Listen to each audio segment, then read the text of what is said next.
Transaction number 1 है, one partner become insolvent का। अगर सिर्फ एक पार्टनर इंसॉल्वेंट होता है तो हमको किस तरीके से सॉल्व करना है। Page number 228, transaction number 1। Vidya, Sharmila and Megha are partners sharing profit and losses in the ratio of 5:3:2. Their balance sheet as on 31st March 2019 was as under. हमको बैलेंस शीट दिया है 31 मार्च 2019 की।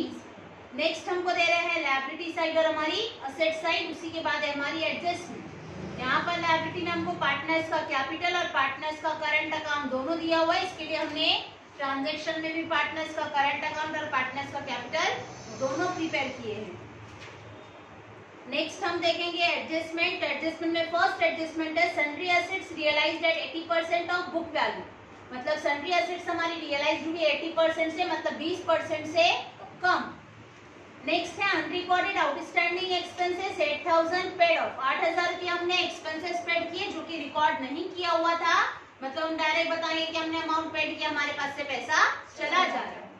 Next है realisation expenses amounted to ₹6000। 6000 रुपया हुआ हमारा realisation का expenses, तो हम बताएंगे हमने अमाउंट पेड किया हमारा एक्सपेंसेस।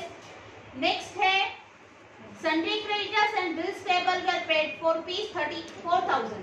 सन्ड्री क्रेडिटर्स और बिल्स पेबल दोनों का अमाउंट पेड कर रहे हैं हम 34,000, मतलब हमारे पास से पैसा चला गया। और लास्ट एडजस्टमेंट है Megha become insolvent and 2000 were recover from her private state. Megha जो है इंसॉल्वेंट हो गई। मेघा इंसॉल्वेंट हो गई है मतलब पार्टनर अगर इंसॉल्वेंट होता है मतलब वो बैंकरप्ट हो गया, कंगाल हो गया, उसके पास अमाउंट अवेलेबल नहीं है।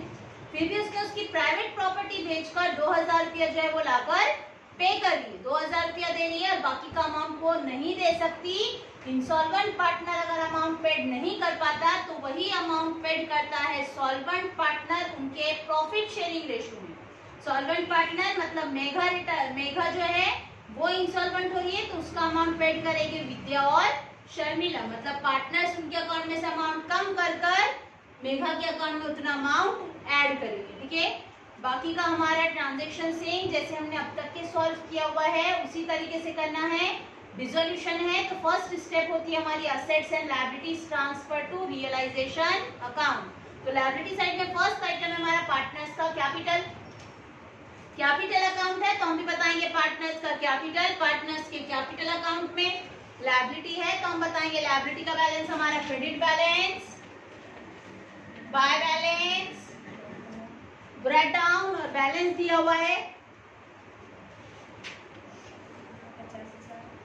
50,000, 40,000 और 30,000। नेक्स्ट है करंट अकाउंट। करंट अकाउंट दिया हुआ है विद्या और शर्मिला का 6,000 रुपया, लेकिन लायबिलिटी साइड में मतलब हमारा करंट अकाउंट का क्रेडिट बैलेंस हम भी बताएंगे पार्टनर्स करंट अकाउंट की credit side, by balance, break down 6,000 और मेघा का कॉलम नील। नेक्स्ट है क्रेडिटर्स और बिल्स पेबल 28,000 और 10,000। तो क्रेडिटर्स है और बिल्स पेबल है, दोनों भी हमारी लायबिलिटी है और लायबिलिटी हम ट्रांसफर करते हैं रियलाइजेशन अकाउंट की क्रेडिट साइड में बाय लायबिलिटीज,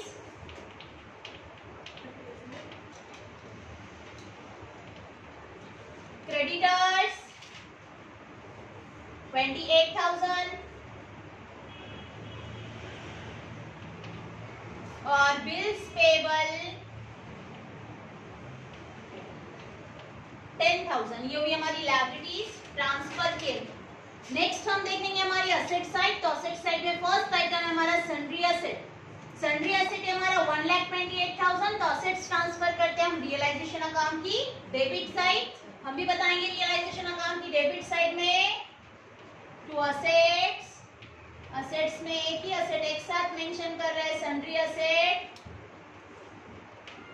1,28,000, 1,28,000। नेक्स्ट है बैंक 16,000। बैंक है मतलब तुम्हारा बैंक का बैलेंस। बैंक अकाउंट हमने प्रिपेयर किए हैं तो हम भी बताएंगे बैंक का balance debit side to balance bank का बैलेंस दे रहा है हमको 16,000, 16,000। और नेक्स्ट दे रहा है करंट अकाउंट मेघा का करंट अकाउंट है 26,000। तो 26,000 हम बताएंगे मेघा का करंट अकाउंट। मेघा के अकाउंट में करंट अकाउंट है, असेट साइड में है, तो असेट्स का बैलेंस होता है डेबिट बैलेंस। हम भी बताएंगे पार्टनर्स करंट अकाउंट की debit side to balance brought down. और मेघा का बैलेंस दे रहा है, इसके लिए मेघा के कॉलम में अमाउंट 26,000, 26,000। ठीक है, नेक्स्ट लाइन में देखेंगे हम हमारी एडजस्टमेंट। फर्स्ट एडजस्टमेंट है they decided to dissolve the partnership form on the above date as under number 1 sundry assets realized at 80% of book value। sundry assets जो है वो realized हुई 80% से, 80% से realized हुई, मतलब 20% से उसकी वैल्यू कम कर दी। तो हम देखेंगे कि sundry assets की वैल्यू हमारी 1,28,000 और ये 1,28,000 की वैल्यू हमको बताना है 20% से रिड्यूस। तो ये 0 0 कैंसल, ये 0 0 कैंसल, 2 0 0 2 0 0 2 8 जा 16, 1 कैरी किए, 2 2 जा 4 प्लस 1 5, 2 1 जा 2। मतलब तुम्हारी वैल्यू रिड्यूस होंगी 20% से 25,600 से। 25,600 रुपए से वैल्यू रिड्यूस कर रहे हैं, मतलब अब तुम्हारी असेट की वैल्यू है 1,02,400। मतलब हमारी असेट्स रियलाइज हुई 1,02,400 से। देखो हमने 80% बुक वैल्यू बताया, मतलब हमने 20% से रिड्यूस की। अगर तुम डायरेक्ट 80% से करते थे तब तुम्हारा आंसर होता था डायरेक्ट, मतलब माइनस करने की जरूरत नहीं होती थी।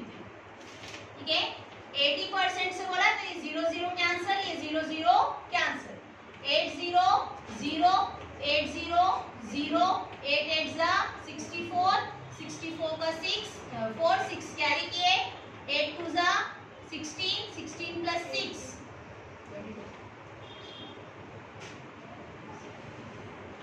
तो कैरी किए, 8 1 जा 8 प्लस 2 10। मतलब अगर तुम 80% से कैलकुलेट कर रहे हैं तो तुमको डायरेक्ट वैल्यू मिलती है 1,02,400। और अगर 80% से कैलकुलेट करने के बजाय हमने बताया कि 20% से रिड्यूस हुआ, तो 20% से फाइंड करेंगे, जो भी वैल्यू आएगा उतना माइनस कर जो वैल्यू आया, मतलब ये तुम्हारा 80% से वैल्यू आया। तो दोनों भी मेथड करेक्ट होते हैं, चाहे तुम 20% फाइंड कर रिड्यूस कर बताओ उतना, चाहे तुम डायरेक्ट 80% से कैलकुलेट कर बताओ। ठीक है, मैंने दोनों भी तरीके से बताया कि 80% से वैल्यू हो गई है, मतलब उसने रियलाइज किया 80% से, मतलब उसने असेट्स बेचा 1,02,400 से 20% कम से। ठीक है, 1,02,400 से हमारी असेट्स रियलाइज हो रही है, मतलब हमारी बिजनेस से असेट चली जा रही, असेट्स जा रही है और हमको मिल रही है कैश, कैश मिल रही है, लेकिन कैश की रिसीवर है हमारी बैंक। तो हम बताएंगे डेबिट का रिसीवर, बैंक अकाउंट को डेबिट देंगे और असेट्स जो है वो हमने मेंशन किए हैं रियलाइजेशन में, तो नाम भी लिखेंगे हम रियलाइजेशन का।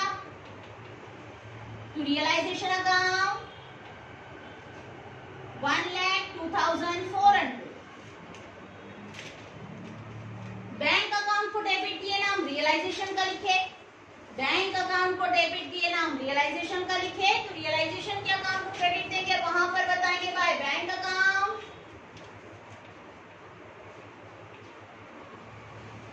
assets realized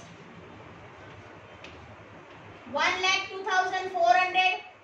एक ही असेट रियलाइज हुई हमारी, उसी में सभी असेट्स थी। नेक्स्ट एडजस्टमेंट है नंबर सेकेंड एडजस्टमेंट है unrecorded outstanding expenses ₹8,000 paid of. ऐसे एक्सपेंसेस जिसको रिकॉर्ड नहीं किया हुआ था वही एक्सपेंसेस हमने पेड किए 8,000 रुपया। हम अमाउंट पेड कर रहे, मतलब हमारे पास से पैसा क्या हो रहा है, जा रहा है, पैसा जा रहा है, हमारा अमाउंट की गिवर रहेगी हमारी bank. Debit the receiver, credit the giver. हमारे पास से पैसा चला जा रहा है, हम बताएंगे बैंक से पैसा जा रहा है, बैंक को क्रेडिट, और नाम लिखेंगे वहां पर रियलाइजेशन का, ब्रैकेट में मेंशन कर दो एक्सपेंसेस 8,000।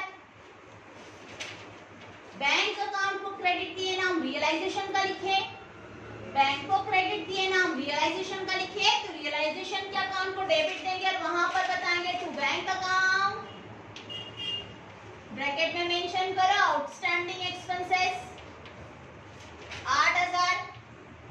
ये भी हमारी सेकेंड एडजस्टमेंट। थर्ड एडजस्टमेंट है हमारी रियलाइजेशन एक्सपेंसेस अमाउंटेड टू ₹6000।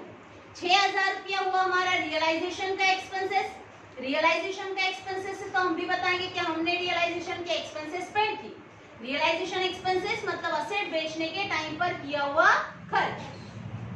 हमने पेड किया अमाउंट हम बताएंगे हमारे पास से पैसा चला जा रहा है। देखो ये एंट्री दोनों तुम कंबाइन भी कर सकते थे 8000 और 6000 ऐड कर रियलाइजेशन अकाउंट 6000 ऐसे तुम कंबाइन एंट्री कर सकते थे डायरेक्ट 14000 से 8000 और 6000 ऐड कर। ओके, दोनों भी तरीके से हमारे पास से पैसा चला गया। अमाउंट जा रही है, बैंक को क्रेडिट दिए ना हम रियलाइजेशन का लिखे तो सेकेंड इफेक्ट होगा रियलाइजेशन को डेबिट और नाम बैंक का टू बैंक अकाउंट 6000 और एक्सपेंसेस है हमारा रियलाइजेशन का। हम भी बताएंगे रियलाइजेशन एक्सपेंसेस। नेक्स्ट एंट्री हमारी number 4, sundry creditors and bills payable were paid for ₹34,000। Creditors और बिल्स पेबल हमने पेड किए हैं 34,000। 34,000 हम पेड कर रहे मतलब हमारे पास से पैसा चला गया। पैसा चला गया और अमाउंट की गिवर है हमारी बैंक। क्रेडिटर्स और बिल्स पेबल दोनों भी हमने मेंशन की है रियलाइजेशन में तो हम बताएंगे अमाउंट पेड कर रहे गिवर है हमारी बैंक और नाम लिखेंगे हम वहां पर by realisation account 34,000। Bank account को क्रेडिट दिए नाम रियलाइजेशन का लिखे। बैंक अकाउंट को क्रेडिट दिए नाम रियलाइजेशन का लिखे तो रियलाइजेशन के अकाउंट को डेबिट देंगे और वहां पर बताएंगे टू बैंक अकाउंट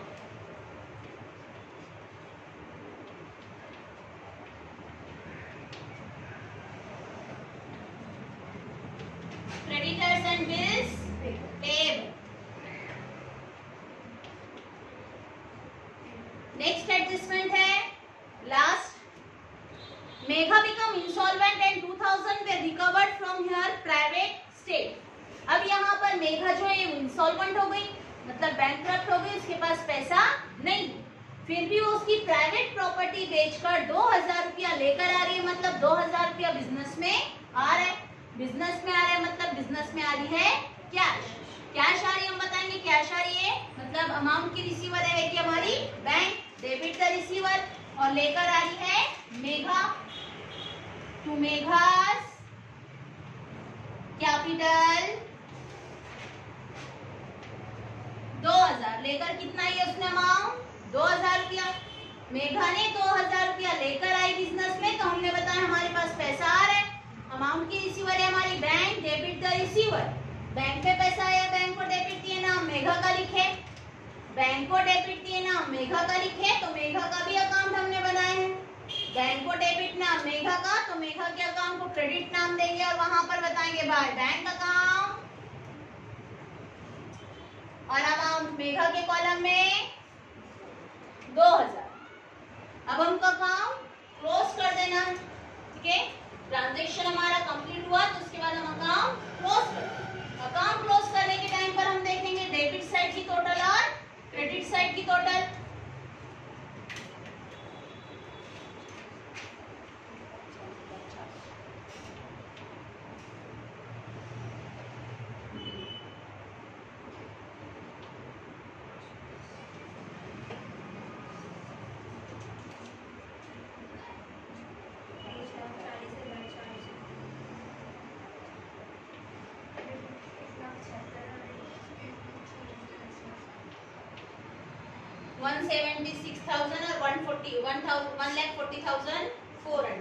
मतलब हमारा डेबिट साइड हेवी है। डेबिट साइड हेवी है तो डेबिट साइड की टोटल हम बताएंगे दोनों तरफ 1,76,000 और ये भी 1,76,000।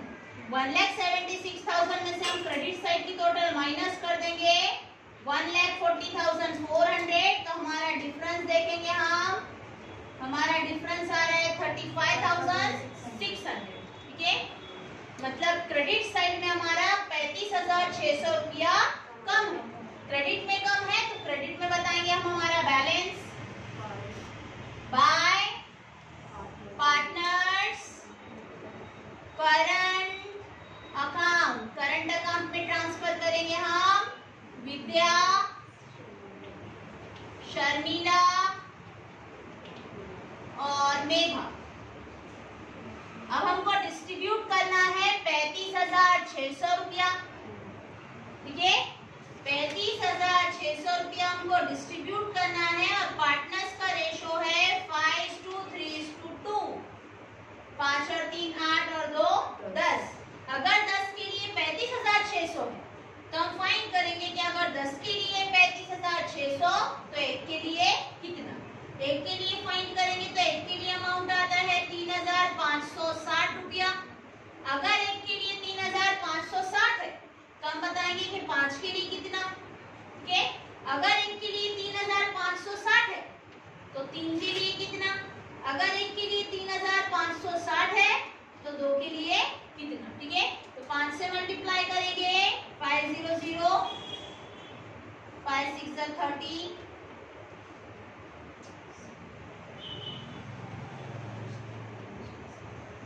5 के लिए आता है 17,800। 3 के लिए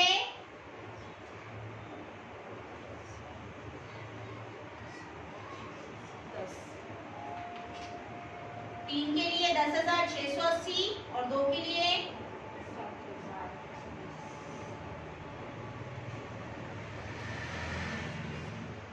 7,120। ऐसे टोटल करेंगे तो आ जाएगा 35,600।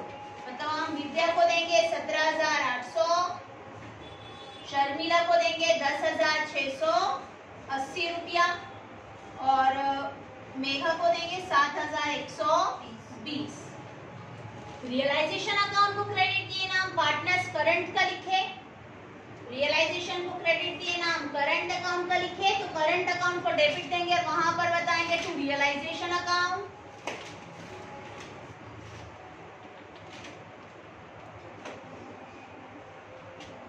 $17,800, 10,680 और 7,120।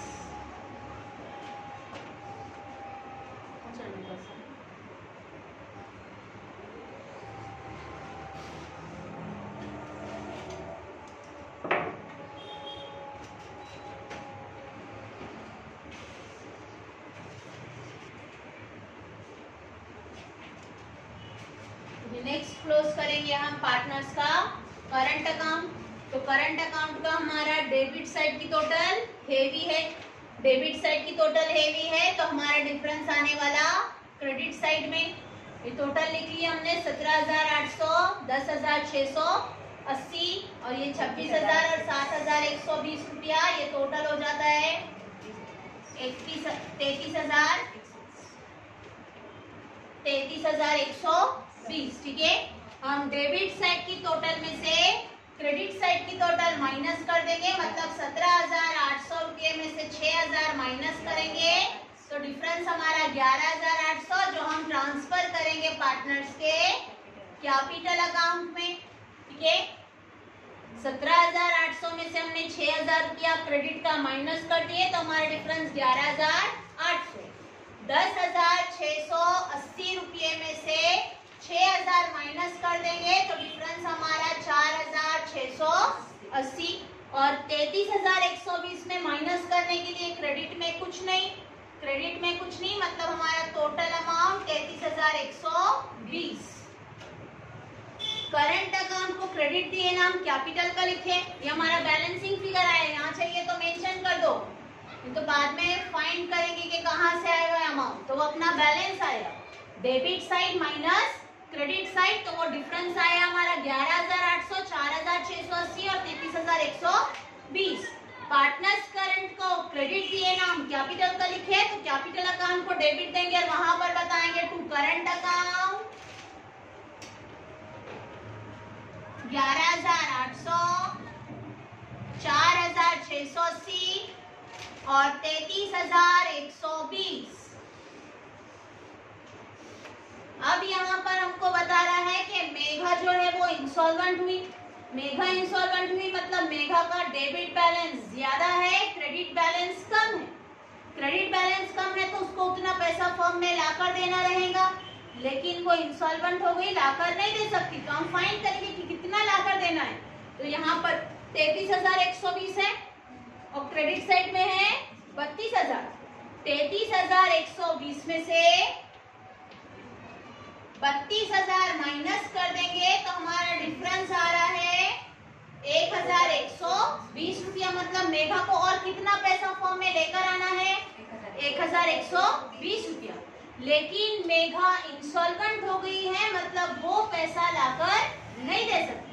अगर मेघा पैसा लाकर नहीं दे सकती है तो जो सॉल्वेंट पार्टनर है वो अमाउंट पेड करेंगे। सॉल्वेंट पार्टनर है विद्या और शर्मिला। विद्या और शर्मिला सॉल्वेंट पार्टनर है और अमाउंट चाहिए मेघा को 1,120 रुपया। तो हम बताएंगे कि अगर 1,120 रुपया उसको कम पड़ रहा है, उसको उतना पैसा फॉर्म में लेकर आना है, तो वो पैसा लेकर आएंगे विद्या और शर्मिला। उनके रेशो में, रेशो है 5:3, 5 और 3 8। 8 के लिए अमाउंट हमारा 1,120।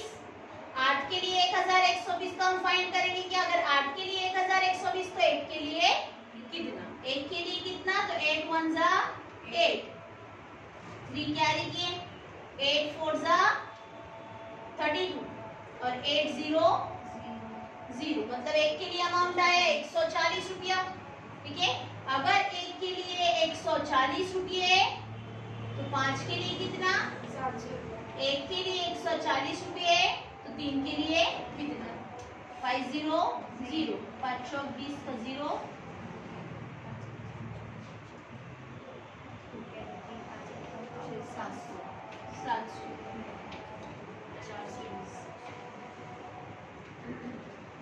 700 और 420। मतलब विद्या और शर्मिला देने वाले हैं 700 रुपया और 420 रुपया मेघा को। मेघा को देना है मतलब मेघा के अकाउंट में उतना पैसा हमको ऐड करना है। मेघा के अकाउंट में ऐड कर रही है विद्या बाय विद्याज अकाउंट, और विद्या कितना दे रही है? मेघा को 700 रुपया।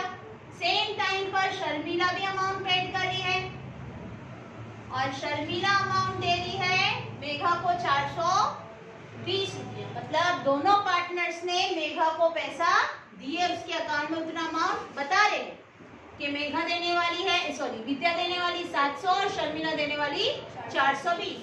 हमने मेघा के अकाउंट को क्रेडिट दिए नाम दोनों पार्टनर्स का लिखे, मेघा के अकाउंट को क्रेडिट दिए नाम दोनों पार्टनर्स का लिखे। मतलब विद्या और शर्मिला के अकाउंट को हम डेबिट देंगे और वहां पर बताएंगे टू मेघा's अकाउंट।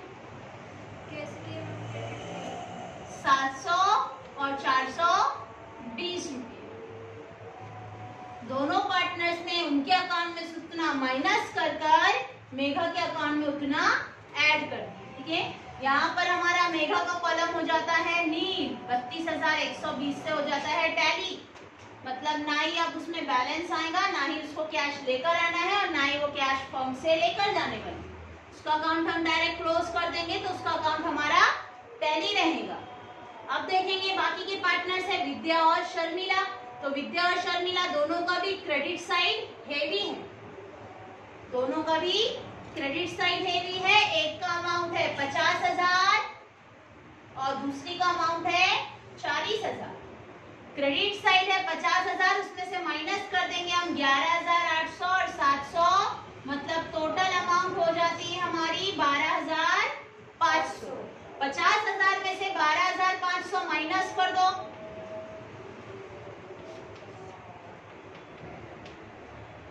37,500। नेक्स्ट है 40,000, तो 40,000 में से भी माइनस करेंगे हम डेबिट साइड की टोटल।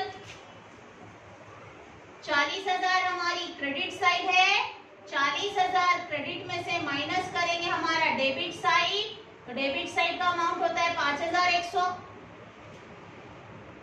5100 माइनस करेंगे तो हमारा डिफरेंस आता है 34,900। ये हम बताएंगे कि पार्टनर्स का पैसा फॉर्म में इतना ज्यादा था, मतलब दोनों भी पार्टनर फॉर्म से पैसा लेकर जा रहे हैं। एक लेकर जा रहे हैं 37,500 और एक 34,900, इसे टोटल रहेगा ये भी 40,000। पार्टनर्स के अकाउंट को डेबिट दिए ना हम बैंक का लिखे, पार्टनर्स के अकाउंट को डेबिट दिए ना हम बैंक का लिखे, तो बैंक के अकाउंट को क्रेडिट देंगे और वहां पर बताएंगे हम पार्टनर्स का नाम बाय विद्यास अकाउंट 37,500 और बाय शर्मिला's अकाउंट 34,900।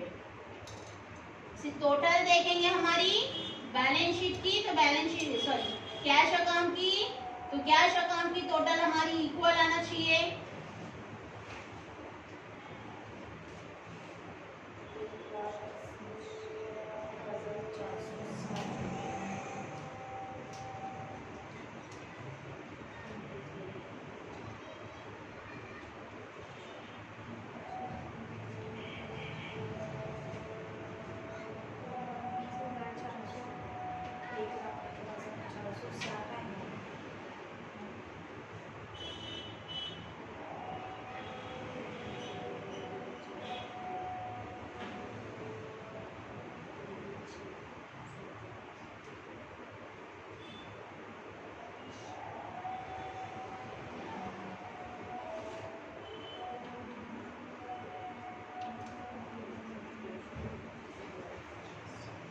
एक 1,20,400, तो 1,20,400 से हो रहा है हमारा ट्रांजेक्शन टैली।